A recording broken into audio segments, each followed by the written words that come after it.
संजीव, सवाल ऑर्डर कैसे रिस्टोर होगा? क्योंकि पिछले 2 दिनों में 48 घंटों के दौरान जो कुछ भी नेपाल में हिंसा हुई है, तमाम अहम व्यक्तियों को निशाना बनाया गया, उनके घरों को निशाना बनाया गया, यहां तक कि जो सुप्रीम कोर्ट है वहां पर भी आगजनी हो गई थी। करीब 25,000 से ज्यादा फाइलें वहां पर भी जलकर राख हो गई हैं। प्रधानमंत्री आवास से लेकर राष्ट्रपति भवन और संसद तक को भी इन प्रदर्शनकारियों ने नहीं छोड़ा था। अब सेना के हवाले है काठमांडू, सेना के हवाले है नेपाल। ऑर्डर कैसे रिस्टोर करेंगे, यह सबसे बड़ा सवाल है इस वक्त। देखिए, कल से लेकर आज तक में जो अंतर है वो ये है कि कल सड़कों पर एक अनियंत्रित भीड़ दिखाई पड़ रही थी, लेकिन आज आपको सड़कें खाली हैं, पर जो दृश्य दिख रहा है वो भी बहुत सहजता नहीं देने वाला है। त्रिभुवन इंटरनेशनल एयरपोर्ट लगातार बंद है, कोई भी हवाई परिचालन नहीं चल रहा है। दूसरी तरफ आपने खुद बताया सुप्रीम कोर्ट बंद है, वहाँ सुनवाइयाँ नहीं होंगी। तीसरी तरफ नेशनल स्टॉक एक्सचेंज बंद है, वहाँ कोई कारोबार नहीं हो रहा है। चौथी तरफ आप देखें तो फिर सेना सड़कों पर उतरी हुई है और ऐसी तस्वीरें जो हम इस वक्त दिखा भी रहे हैं, जहाँ पर कैदियों को घेर लिया गया है और उन्हें भागने से रोका जा रहा है। और सिर्फ एक जगह की ये तस्वीर नहीं है, बहुत सी जगहों पर पूरे नेपाल में कैदी इस वाक़े का फ़ायदा उठा करके भाग जाना चाहते थे। तो ऐसे में जाहिर है कि ऑर्डर को रिस्टोर करना सबसे बड़ी प्रमुखता है। कल रात भी पहली मुलाकात हुई है जेनजी प्रतिनिधियों की सेना प्रमुख से, और एक बार फिर से ये मुलाकात अब जेनजी प्रमुख और सेना के जो प्रमुख हैं वो जाएंगे, मिलेंगे राष्ट्रपति पडोल से। अब राष्ट्रपति पडोल से मुलाकात में यही बात जो आप कह रहे हैं कि कैसे ऑर्डर को रिस्टोर किया जाए, और ऑर्डर को रिस्टोर करने का जो सिलसिला है वो कोई ऐसे ही एक सरकार इस वक्त बन जाए और वो बहुत आसानी से कंट्रोल करे, ये संभव तो है नहीं।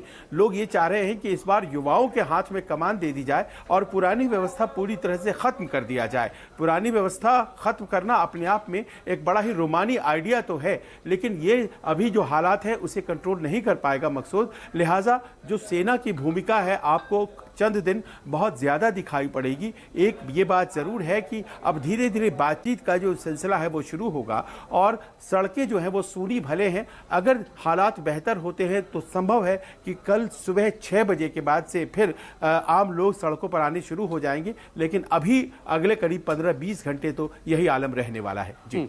लेकिन सवाल इसी को लेकर कि वैकल्पिक सरकार को लेकर क्या कोई बातचीत फिलहाल की कंडीशन में नजर आ रही है? संजीव, कल आपको याद होगा जैसे ही प्रधानमंत्री के इस्तीफे की खबर आई, उनके काठमांडू छोड़ने की तस्वीरें आई, उसके बाद शाम के वक्त में बालेन शाह, जिनका जिक्र पिछले 2-3 दिनों से लगातार हो रहा है, जो काठमांडू के मौजूदा मेयर भी हैं, वो प्रदर्शनकारियों के बीच पहुंचे थे और उनसे शांति की अपील की थी। लेकिन इसके बावजूद सेना प्रमुख की तरफ से भी बातचीत को लेकर कहा गया था और अब स्लो डाउन को लेकर कहा गया था, फिर भी हिंसा रुक क्यों नहीं रही है?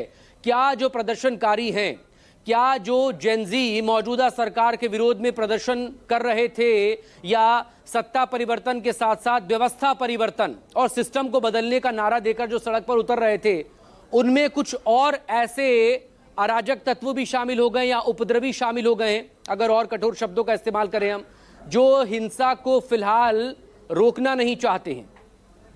देखिए, अव्यवस्था में हमेशा उन तत्वों का लाभ होता है जो कि असामाजिक होते हैं, और बैंकों का लूटा जाना, जेल का तोड़ा जाना, आप कल्पना कर सकते हैं कि ऐसे कौन से लोग हैं जो इस अफरा तफरी का लाभ उठाना चाहते हैं। मैं सोशल मीडिया हैंडल्स पर देख रहा हूं, वो तमाम जेनजी के जो लोग हैं वो इस बात को लेकर बड़े दुखी हैं और कह रहे हैं क्या इस चीज़ के लिए हम लोगों ने ये बड़ा आंदोलन किया था, जब उन्होंने देखा कि पिटाई हो रही है नेताओं की और एक पूर्व प्रधानमंत्री की पत्नी को जला दिया गया है, क्या इसके लिए ये इतना बड़ा आंदोलन किया गया था? वो स्टेप बैक करना चाहते हैं, लेकिन वहाँ बहुत से ऐसे आंदोलनकारी हैं जो कि जेनजी समर्थकों के कंट्रोल में तो है नहीं।